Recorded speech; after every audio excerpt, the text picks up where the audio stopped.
Risque d'être impératif parce que si le budget tombe, ça veut dire que le gouvernement tombe également. Or, nous l'avons vécu avec la taxe RAM continue.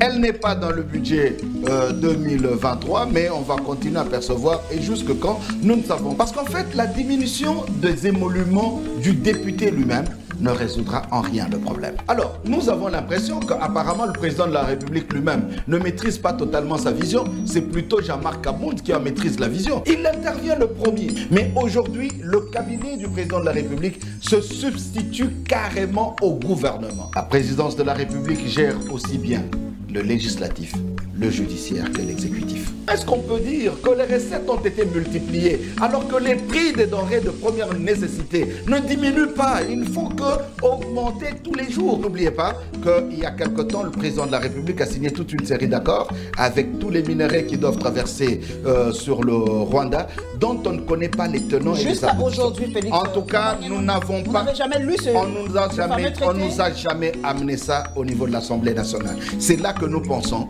qu'il y a quelque chose qui se cache en bas. Si le Rwanda doit donner 30 millions de dollars, c'est que le Rwanda s'attend à avoir peut-être 3 milliards ou 4 milliards sur le plan des accords qu'ils ont signés. Nous avons plus d'une année et demie où le président de la République n'est pas resté. Et quand le président de la République se déplace, ce sont des millions de dollars qui doivent être dépensés. Si en moyenne vous prenez 3 à 4 millions de dollars pour chaque déplacement, multiplié par le nombre de déplacements, je ne pense pas que le budget ait prévu autant de déplacements du président de la République. Première chose.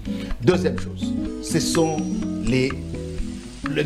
c'est le fonctionnement même du cabinet du président de la République. On a non seulement multiplié les collèges des conseillers, on a doublé, triplé, quadruplé même le nombre de conseillers par collège. Nous avions trouvé le programme de 100 jours avec 400 millions de dollars qui ont été dépensés. Jusqu'aujourd'hui, le pauvre Vital Kamerhe en a payé le prix seul.